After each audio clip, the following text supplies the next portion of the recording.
Queridos, no Heaven, enfim, 26 anos de transformação de histórias, são muitas, como eu falei há pouco, muitas histórias.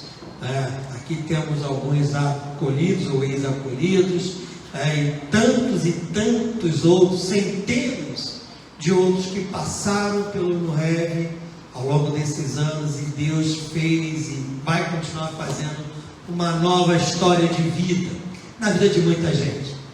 E quando eu estava preparando esse material para hoje, nós estávamos louvando a Deus, preparando essa reflexão também, me ocorreu o que aconteceu essa semana no Rio de Janeiro, todo mundo literalmente, não só no Brasil, mas fora do Brasil, acompanhou, estarrecido de alguma maneira, praticamente uma guerra civil lá na terça-feira no Rio de Janeiro, uma luta, uma guerra contra pessoas que tomaram um caminho que levaram àquela situação, pessoas, jovens, homens, que tomaram uma decisão na sua vida e viveram de tal maneira que chegaram ao que aconteceu, e precisamos entrar nos detalhes aqui.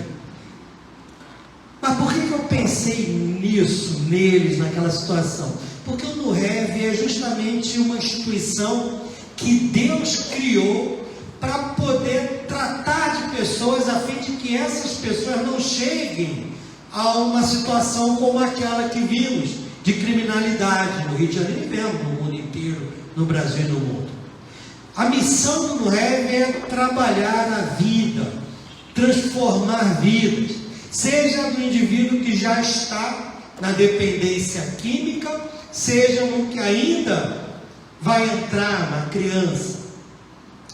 A história é muito grande, muito bonita também. Quando o No Heaven tinha 14 anos, no 14º aniversário, Deus colocou um incômodo no meu coração. Qual foi? Ele tinha sido organizado em 99. Em 2013, foi muito claro isso de Deus no meu coração. Você está tratando, no Heaven está tratando de gente depois que já entra na dependência química, o que é necessário, mas há muitas crianças que estão entrando na dependência química, e aí a gente precisa fazer alguma coisa a respeito. Quando eu fazia entrevista para acolher pessoas lá na comunidade terapêutica, eu lembro bem, eu conversava com o pai, com a mãe, com o dependente químico, e era batata. E aí os que estão aqui podem confirmar na sua própria história de vida ou não. A dependência começava, o início dela começava lá na adolescência. Eu lembro que eu fiz uma vez uma estatística, e de acolhidos, eu anotava, fulano, a idade que entrou nas drogas, e batata, 11, 12 anos, era 70% por aí. Eu até escrevi na época um material sobre isso, com 11, 12 anos. Muitos entravam até antes, por várias situações, o próprio avô, avó, pai, mãe, enfim. Mas, queridos, uma coisa que a Bíblia apresenta e que chama a atenção, e é verdade. E hoje, e essa semana, nós ouvimos isso muito com relação a essa situação do Rio de Janeiro. O indivíduo é vítima da sociedade, ou ele é vítima do meio. Está nessa condição porque o meio forçou-o a estar nessa situação. Está em determinada situação porque a sociedade tem a responsabilidade. Isso tudo é uma falácia que não se sustenta à luz da palavra de Deus. E não se sustenta mesmo.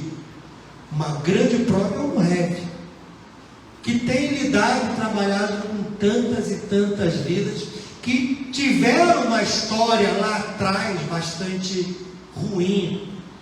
Pessoas, homens, crianças, mulheres, que tiveram uma história inicial de vida na sua infância, na sua adolescência, muito má, muito ruim, mas superaram. Pessoas que conseguiram sair de uma situação totalmente desagradável. Por quê? Porque temos certeza disso, Deus agiu e está agindo na vida dessas pessoas e tantas pessoas.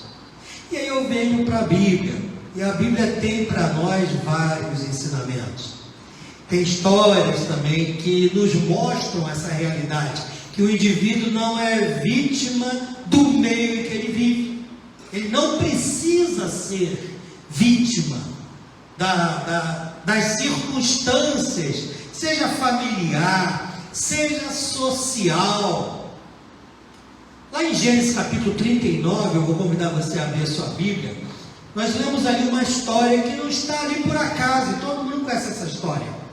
E ela está ali por um propósito, que é justamente Deus falando para mim e para você que nós não precisamos ser vítimas ou nos vitimizarmos pela história que nós tivemos lá atrás, pela nossa história anterior.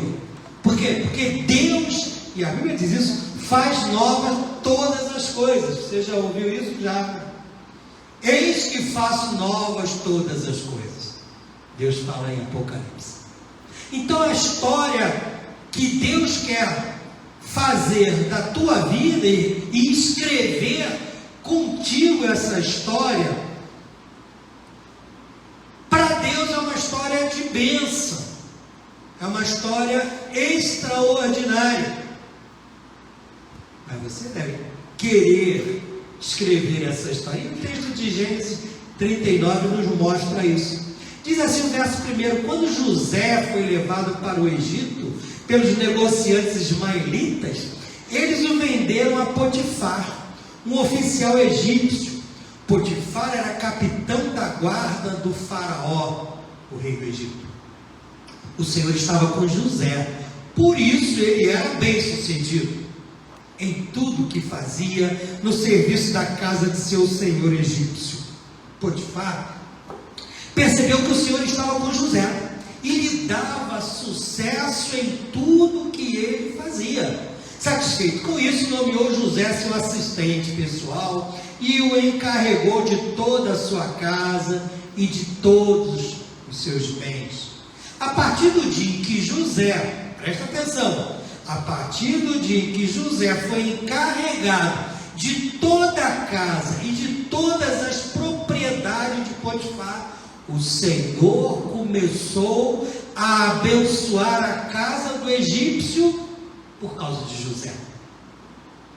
Tudo corria bem na casa e as plantações e os animais prosperavam.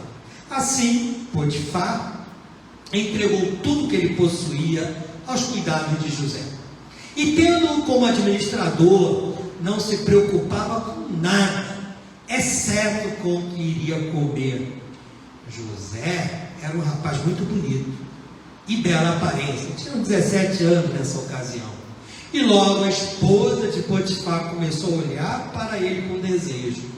Venha, deite-se comigo, ordenou ela. José recusou e disse: meu senhor me confiou todos os bens de sua casa e não precisa se preocupar com nada. Ninguém aqui tem mais autoridade do que eu.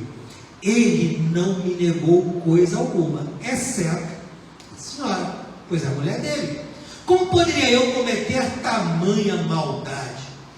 Estaria pecando contra Deus. Percebe?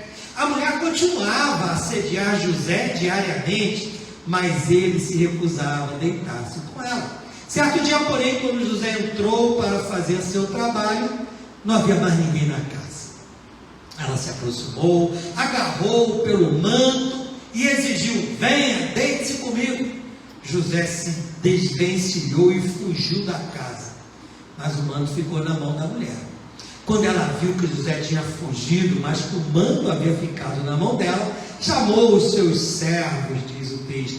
Vejam, disse ela, meu marido trouxe esse escravo hebreu para nos fazer de bobos. Ele entrou no meu quarto para me violentar, mas eu gritei. Quando ele me ouviu gritar, saiu correndo e escapou, mas largou o seu manto comigo. Ela guardou o manto até o marido voltar para casa. Então ela contou-lhe sua versão da história. O escravo hebreu que você trouxe para a nossa casa tentou aproveitar-se de mim, disse ela, mas quando eu gritei, ele saiu correndo e largou o seu manto comigo. Ao ouvir a mulher contar como José a havia tratado, Potifar se enfureceu. Pegou José e o lançou na prisão onde ficavam os prisioneiros do rei, e ali José permaneceu. Mas o Senhor estava com ele na prisão e o tratou com bondade. Fez José conquistar a simpatia do carcereiro, que em pouco tempo encarregou José de todos os outros presos e de todas as tarefas da prisão. O carcereiro não precisava mais se preocupar com nada, pois José cuidava de tudo. O Senhor estava com ele e lhe dava sucesso em tudo que fazia. Amém. Irmãos, essa história só ler já é inspiradora. Podia fechar a Bíblia aqui e dizer amém, Deus abençoe e vamos embora. Porque a história por si só ela já revela tantas coisas para nós. Ela mostra um Deus que estava com José o tempo todo, e a Bíblia fala sobre isso. Mas ela conta a história desse jovem, 17 anos, um adolescente, como tantos adolescentes que nós temos nos nossos acolhimentos. São 7, a gente viu aqui, acolhimentos para crianças e adolescentes que o Noeb tem, né? Esse adolescente de 17 anos, ele teve uma história familiar terrível. Vocês conhecem a história? Ele foi traído por seus irmãos. Esse jovem de 17 anos quase foi morto por seus irmãos. Só não foi porque um deles, o Rubem, interveio ali e disse: não vamos matar, aí vai ser demais. Mas venderam um rapaz de 17 anos como escravo para o Egito. Uma outra cultura, uma outra terra, um outro povo, outra língua. José, que não havia feito absolutamente nada para merecer o que ele estava passando, estava sendo vítima da violência dos seus irmãos, vítima da inveja dos seus irmãos, vítima da ira, da raiva. E José, então, ele, vítima de tantas coisas e tantas injustiças, ele é vendido como escravo. E ele vai parar como escravo na casa de um oficial egípcio chamado Potifar, um homem importante. E Deus estava com José. Veja, José tinha tudo para se dar mal na vida. José tinha tudo para, ao ser vendido como escravo, se revoltar, como tantos jovens se revoltam aí pelos problemas, até familiares, que acontecem. José tinha tudo para dizer: olha, tá bom, já que eu fui vendido como escravo, vou fazer tudo errado. José, ele tinha tudo para dar errado, mas ele deu certo. Por quê? Algo que José aprendeu lá na infância, com seu pai, com todos os erros do seu pai, Jacó, com todos os problemas. E aliás, José, perceba, ele tinha 12, ele tinha 11 irmãos e mais uma irmã. E esses seus irmãos eram filhos de mães diferentes. E a mãe dele já tinha morrido. Então José era irmão ali do Benjamim, que era seu irmão por parte de mãe também, mas a mãe tinha morrido ali após o parto de Benjamim. Então José tinha os seus irmãos, filhos de outras 3 mulheres diferentes. Olha a confusão dentro de casa, a confusão familiar. E ele era rejeitado, ele era perseguido pelos seus próprios irmãos. Então ele tinha uma história de vida familiar terrível. Como eu disse, ele podia ter dado errado, na verdade, muito errado na vida. Mas a Bíblia diz que José tinha algo que ele não abriu mão. E é isso que fez com que ele desse certo. Sabe o que foi? Vocês sabem o que foi. A confiança que ele tinha em Deus, o temor que ele tinha do Senhor. José, a Bíblia coloca aqui, com 17 anos. 17 anos ele já tinha tomado uma decisão: permanecer fiel a Deus. E queridos, essa atitude de José foi o diferencial entre se dar mal e se dar bem na vida. E é interessante porque no primeiro momento esse comportamento dele parece que o levou para a desgraça. Veja, ele é jogado num poço pelos seus irmãos, os irmãos estão revoltados contra ele, e aí ele é vendido como escravo, e vai parar na casa lá de Potifar, e aí quando parece que as coisas estão indo bem, começa efetivamente a ir bem. Daqui a pouco a esposa de Potifar se engraça com ele, e resolve trair o marido, e um garoto, um rapaz de 17 anos, na flor da juventude, tenta levar esse rapaz para a cama com ela, e ele se recusa, e ele tinha caráter. Ele tinha caráter. E esse rapaz, eu não vou fazer isso com Deus, não é com Potifar só, o seu patrão, o seu senhor. Ele diz assim: eu não vou fazer isso contra Deus. Ele tinha uma visão clara do Deus que dava para ele a graça que ele precisava nos momentos de dificuldade. E aí José acaba indo parar na casa de Potifar, e quando as coisas começam a caminhar, em Deus até abençoar Potifar por causa dele, percebe? Aí o que acontece? Algo pior ainda do que tinha acontecido antes. Antes ele foi vendido, mas estava na casa de alguém que gostou dele. Ele não era um prisioneiro, era um servo ali, escravo, tudo bem, mas não estava acorrentado, não estava numa masmorra, estava até administrando os bens do Potifar. Mas aí acontece essa situação: a esposa desse homem acaba destruindo a vida dele, injustamente. E a Bíblia diz aqui que ela o acusou injustamente.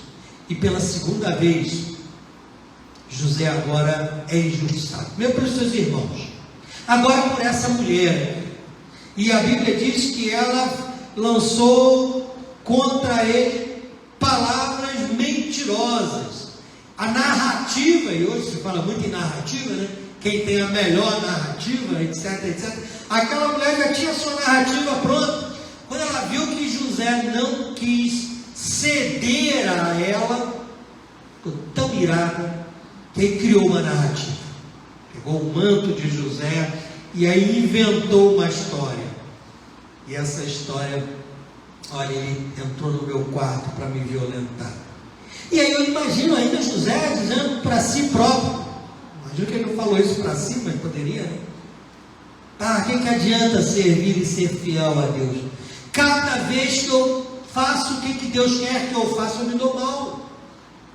Em cada circunstância que eu penso que vou fazer a coisa certa e Deus vai me abençoar, somente desgraça. Novamente, José tinha tudo para se dar mal, para largar de mão, e ele vai parar na prisão, e fica muitos anos na prisão. No texto, na leitura rápida, porque o texto é super resumido, dá a impressão que foi tudo muito rápido. Foi preso, daqui a pouco já interpretou um sonho. Não, ficou anos na prisão. E foi até injustiçado na própria prisão, porque alguns que saíram da prisão e ele fez uma revelação, então se esqueceram dele. E ele ficou esquecido na prisão. Queridos, agora, por que José tornou-se, todo mundo sabe, né? O governador lá no Egito, depois de tudo isso, ele se tornou a pessoa que ele se tornou, quase como um faraó, um semi-faraó. Por quê? Primeiro, porque José não se deixou definir pela injustiça. José não se deixou definir pela injustiça de seus irmãos, não se deixou definir pela injustiça da mulher de Potifar. José não se deixou definir pela injustiça da vida. Ele sabia que Deus estava com ele, então José não ficou se vitimizando, dizendo: eu sou fruto de um lar desestruturado, eu estou nessa situação porque meus irmãos, eu estou nessa situação porque a mulher do faraó, eu estou nessa situação. Ele não ficou se vitimizando. Ele manteve o seu caráter. Ele manteve-se fiel a Deus. Então, primeira coisa importante, queridos. Primeira coisa importante. Jamais permita que a injustiça, por maior que você acha que tenha sofrido, ela defina o teu futuro. Não pode. Uma outra coisa importantíssima que vemos aqui na história de José é que ele também não se deixou levar pelas circunstâncias e também não se deixou levar pela tentação. Veja, ele também poderia ter lá na casa do Potifar pensado: eu vou me dar bem.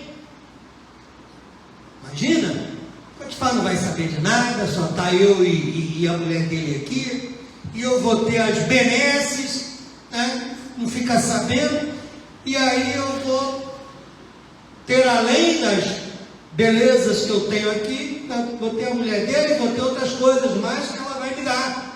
Então, José poderia ter pensado: olha, vou me dar bem, se deixar levar pela tentação. Quantas vezes a gente se deixa levar pela tentação? Vou me dar bem. Voltando àquela situação lá do Rio de Janeiro, minha sogra mora num bairro no Rio de Janeiro que é a Barra pesadíssima, chama-se Senador Camará. Quem conhece o Rio sabe bem, né, desse bairro, Senador Camará. Eu nasci lá não, eu fui criado nesse bairro quando era criança, e não era o que é hoje, mas hoje é terrível. Vai lá, os caras literalmente, não é força de expressão, eles andam com arma na cintura, tá? Andam literalmente com arma na cintura e arma pesada. Para você entrar lá, faz um tempo que eu não vou lá na casa da minha sogra, aliás, nem estou indo mais, né? Mas quando você entra lá, a última vez que eu fui de carro, eu não me toquei onde eu estava. E eu estava com os vidros fechados. Deixei minha sogra no mercado, fui lá na casa dela, peguei ela, criei no mercadinho que tem lá próximo, levei ela no mercado.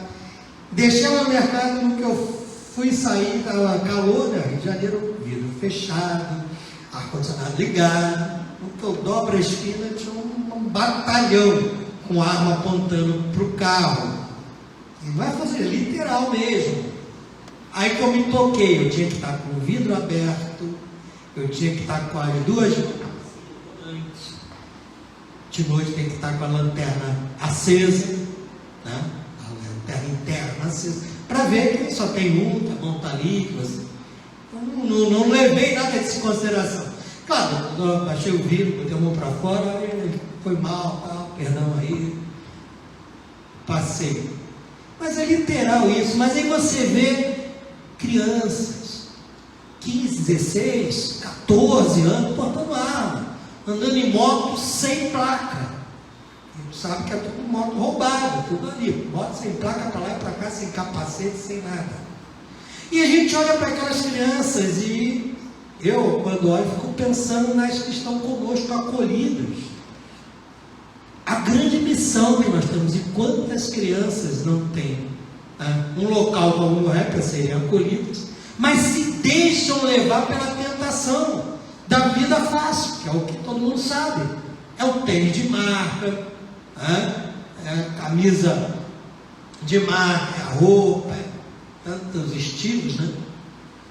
Queridos, nós vivemos numa sociedade que tem muita coisa a oferecer. José não estava nessa sociedade, mas a tentação foi muito forte para ele, com 17 anos. Mas ele não se deixou levar pela tentação. Isso é muito importante, e aí vale para todos nós. Seja quem está acolhendo na comunidade terapêutica, seja nós que estamos em qualquer circunstância na nossa vida. Então José, ele mudou a história, ele tinha tudo para dar errado, mas não deu errado, deu certo, porque também não se deixou levar pela tentação em hipótese alguma. Outra coisa interessantíssima que nós vemos é que José, mesmo injustiçado, ele permaneceu fiel. Nunca deixe a fidelidade de lado com qualquer justificativa que seja, por mais forte que seja a justificativa. A de José era muito forte. Foi injustiçado pelos seus irmãos, foi injustiçado pela mulher de Potifar, foi injustiçado pelo próprio Potifar, que acreditou na mulher e jogou ele na prisão. Então José foi injustiçado muito, mas a injustiça não definiu a sua vida. Por quê? Porque ele, mesmo injustiçado, permaneceu fiel. Ele não usou a injustiça para poder fazer a coisa errada, e às vezes a gente faz isso. Usa as justificativas, as desculpas, para fazer o que não é para ser feito, porque afinal de contas nós fomos injustiçados ou outra coisa qualquer. Por que Deus estava sempre com José? Mesmo na prisão, Deus estava com ele, e ele sabia disso. Por quê? Porque José permanecia fiel, pura e simplesmente. Pura e simplesmente. Às vezes Deus não muda, queridos, circunstâncias, porque Ele está mudando você por dentro. Às vezes a gente quer que Deus mude as circunstâncias. Eu quero que Deus mude algumas circunstâncias na minha vida. E nós queremos que Deus mude muitas circunstâncias na nossa vida. E eu lembro que Paulo passou por isso. E aí Paulo orou ao Senhor e não obteve resposta. E Paulo orou de novo. Senhor, tira esse espinho na carne, essas circunstâncias. E não teve a solução que ele queria. E mais uma vez, e Deus falou: para, Paulo, a minha graça te basta. Por quê? Porque muitas vezes Deus não muda as circunstâncias para mudar você por dentro, para mudar muitas vezes a direção da nossa vida, para mudar a visão. José foi fiel no cárcere e Deus o fez governador. É sério? José foi fiel nas masmorras, no cárcere, e Deus o fez governador. Ao invés de ficar lá no cárcere chorando, lamentando, sentindo injustiçado, ele permaneceu fiel. É essa a situação que muda a história de vida. E é isso que, como instituição no REV, existe para proclamar e para ensinar isso. E é isso que nós, como igreja, existimos também para a mesma função, para cumprirmos a mesma função. Mostrar que Deus muda histórias.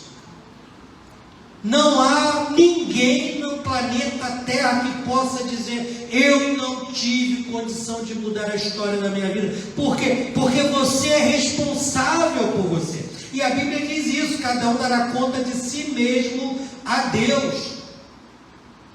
É individual. Não importa se você foi criado lá no Senador Camará, no Rio de Janeiro, no meio. Quando eu era criança, eu entrava na favela. Claro que é totalmente diferente de hoje, né? Quando eu era criança, eu brincava com os meus amiguinhos, era tudo da favela.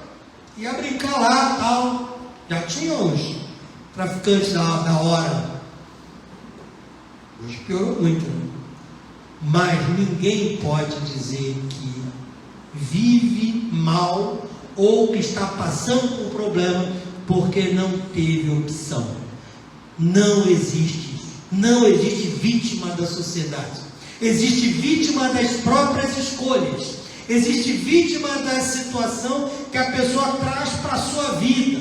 Existe vítima das decisões que você faz. Porque lá no céu Deus vai olhar para você e você dizer: eu fui vítima das circunstâncias. Não cola, porque Deus diz: cada um dará conta de si mesmo a Deus. O pai não levará a maldade do filho, nem o filho levará a maldade do pai, mas a alma que pecar, essa morrerá. É a causa-consequência. Queridos, a Bíblia é pródiga nisso. A Bíblia é pródiga em mostrar que toda causa tem consequência. As escolhas têm consequência. As escolhas de José levaram-no ao topo, sem antes passar, claro, pelo vale. Moisés chegou ao cume da colina, mas antes de chegar no cume da colina, ele passou por um vale da sombra da morte. algumas vezes, mas a sua fidelidade a Deus foi o diferencial das conquistas que ele teve lá na frente. Não adianta acelerar processo. Quando a gente vê esses jovens querendo acelerar processo, para que estudar, para que trabalhar, para que tentar ter uma vida direita, se eu posso em meia hora conseguir ali um dinheiro que vai me dar uma moto 0 quilômetro. Mas são escolhas erradas, que vão trazer consequências lá na frente. Estava lendo uma reportagem falando que há mais de 120 homens que morreram lá nessa guerra civil no Rio de Janeiro, mais de 70% não tinha 30 anos. Quase todos, menos de 30 anos. Eu li a história de um rapaz que o apelido dele é Mata Rindo. Ele é do Maranhão, era do Maranhão. Mata Rindo. Não precisa nem explicar o motivo do nome, né? Morreu. Queridos, a Bíblia é muito clara quando fala a respeito das consequências que nós colhemos como fruto das nossas escolhas. E mesmo quando José não via, Deus estava agindo. Deus estava agindo. Que Deus seja louvado. Se você quiser vir aqui à frente, eu quero orar por você. Por algum motivo, talvez você tenha uma decisão difícil a tomar, não sabe o caminho a seguir. Aí você quer entregar sua vida para Jesus Cristo também, como José lá no Egito, colocou sua vida inteira nas mãos de Deus e prosperou. Talvez você tenha algum problema e queira que Deus trate dele. Vem aqui à frente, antes de encerrarmos o culto, eu quero orar por você. Esse momento realmente especial de consagração, de entrega, de confissão. Olha a tua vida. Deus conhece o teu coração. Deus conhece que vai lá no fundo da tua alma. Deus conhece. Conhece mais do que você se conhece. Ele não quer que os problemas definam a sua vida. Pelo contrário, Ele quer tratar da tua vida através dos problemas. Está orando. Pai, muito obrigado pela vida de cada pessoa que está aqui neste teu tempo, nesta tua casa de oração e de adoração. Eu te agradeço, Pai, pelos teus filhos que estão conosco aqui, esses que estão no teu altar. Pai amado, o Senhor sabe o que vai no coração, na mente, na alma de cada uma dessas pessoas. Pai, o Senhor sabe dos problemas. O Senhor sabe, ó Deus, das escolhas e das decisões que cada um eventualmente tem que tomar. E eu te peço, Deus amado, tome em tuas mãos a vida de cada uma dessas pessoas que estão se apresentando diante de ti aqui no teu altar. Pai, atenda o clamor, atenda a oração desse teu filho, tua filha que está apresentando a ti, Senhor, essa sua oração. Pai amado, que a tua mão conduza essas vidas, como conduziu a de José e de tantos outros servos no passado, tem conduzido agora no presente. E eu te peço, Pai, em nome de Jesus, que a tua graça, que a tua paz, que o amor de teu Filho Jesus Cristo, que a comunhão, a consolação do Espírito Santo repouse sobre a vida de todos esses teus filhos que estão aqui no teu altar, e que esta bênção se estenda a toda esta igreja, e aos que estão conosco até pela internet, hoje e para todos sempre. Amém. Amém, queridos. Pode assentar, que a graça e a paz do Senhor esteja com todos. Quero chamar o pastor Roberto Schenck aqui à frente. Não pode assentar, o pastor Roberto Schenck, ele é o presidente do NUREP, e vou passar para o pastor Schenck passar a palavra final aqui de saudação à igreja, até chegou depois que teve problema mecânico. Eu e o carro com problema mecânico. Boa noite, queridos. Graça e paz, a paz do Senhor Jesus. Amém. Não vamos se alongar muito, mas temos um tempo de celebração, e eu lembrei de um texto aqui, Salmo 107 diz: rendei graças ao Senhor, porque Ele é bom e a sua misericórdia dura para sempre. Digam os remidos do Senhor, os que Ele resgatou da mão do inimigo e congregou de entre as terras do Oriente ao Ocidente, do Norte ao mar. Andaram errantes pelo deserto, por ermos caminhos, sem achar cidade em que se habitasse. Famintos e sedentos, desfalecia neles a alma. Então na sua angústia clamaram ao Senhor, e Ele os livrou das tribulações. Conduziu-os pelo caminho direito, para que fossem a cidade em que habitassem. Rendam graças ao Senhor por sua bondade e por suas maravilhas para com os filhos dos homens. O pastor Roberto já falou bastante em a mensagem abençoadora, falando sobre esse encorajamento da parte de Deus que nós temos que ter diante das dificuldades. Nós estamos aqui rapidamente para ter um tempo de um culto de ação de graças por esses 26 anos do NUREV. Nós poderíamos chamar pessoas aqui para contar os testemunhos de tantas coisas que Deus fez. Mas eu creio que nesse momento você precisa entender também que nós estamos vivendo um momento diferente como igreja. Nós temos o NUREV fazendo a sua parte na área de compaixão e graça. Nós temos a nossa igreja orando para que pessoas aceitem o nome do Senhor como seu Senhor e Salvador. Nós temos o próprio NUREV cooperando de alguma forma com a obra missionária e plantação de igrejas. E a gente vê o pessoal aqui de Biguaçu. Nós nos alegramos muito por isso, porque cremos que esse é o propósito do Senhor. E a gente quer estimular, encorajar vocês a renderem graças, a darem graças a Deus pelos grandes feitos dele. Nesses 26 anos do NUREV, eu conheço o NUREV desde o seu começo, apesar de não estar aqui. Nós começamos mais ou menos juntos. O pastor Roberto começou no NUREV e eu comecei outro projeto lá na Palhoça.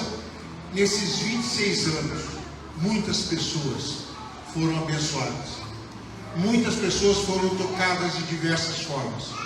E se Deus quiser e quer, e eu creio nisso, muitas outras pessoas virão quando nós não estivermos mais aqui, até a volta dele. Amém.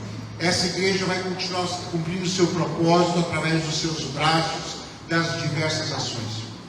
Nós queremos, vou pedir para a Maria José, não sei quem é que está lá com o bolo. Nós fizemos um bolo fake para nós assoprarmos, tá? Então é assim, é um bolo fake, depois veio o bolo de verdade, tá certo? Com refrigerante. Mas eu queria chamar aqui, quem é que pode estar trazendo o bolo lá dentro?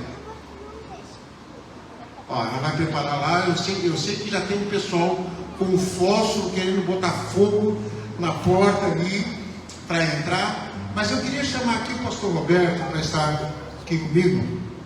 E queria chamar uma pessoa, o seu Neuci, lá do CT. Seu Neuci, você pode vir aqui à frente? Nós temos feito nas últimas semanas, nos últimos tempos, os cultos lá no CT. E nós temos um culto lá às quartas-feiras, no domingo de manhã. Vem cá, seu Neuci. Aqui interessado? Vai aqui. Nós traz o bolo com a velhinha aqui. Subir aqui para esse aqui, ó. Esse bolo nós vamos fazer o milagre da multiplicação agora. Vocês nunca viram o milagre da multiplicação? Nós vamos multiplicar agora. Deixa eu contar por que eu estou com o seu Neuci. Sempre que eu vou lá no CT, principalmente nos domingos, quando eu chego de manhã lá cedo, está o seu Neuci lá com o rastel limpando o caminho do CT, deixando limpinho para quando a gente chega. E sempre que eu vejo ele, eu me alegro muito. Vocês também, tá? Mas ele para mim é um símbolo de encorajamento. E eu queria que a gente fizesse esse bolo aqui, ninguém vai comer mais, tá? Porque nós três vamos soprar para pagar a velhinha. Então a quantidade de baba aqui vai ser enorme. Então tem um outro tipo de bolo lá para vocês. Pode acender, pastor? E aí você se prepara e parabéns para você, tá?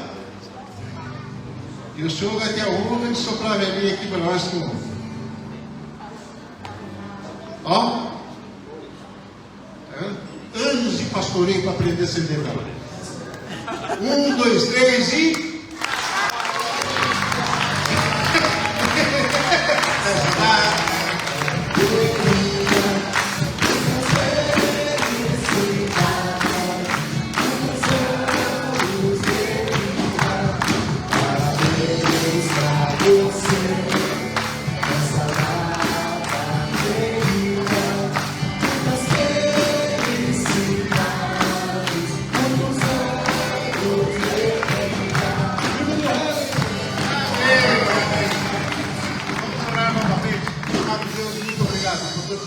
aqui e queremos render graças ao Senhor, dizer que o Senhor é bom e que precisamos do Senhor nos próximos anos. Que a graça do Senhor continue não só sobre a equipe, sobre a igreja, sobre aqueles que trabalham, sobre aqueles que passam nos nossos serviços, seja aqui, seja lá em Ponta Porã, nos CAPs. Que a graça do Senhor seja conosco hoje e sempre. Amém.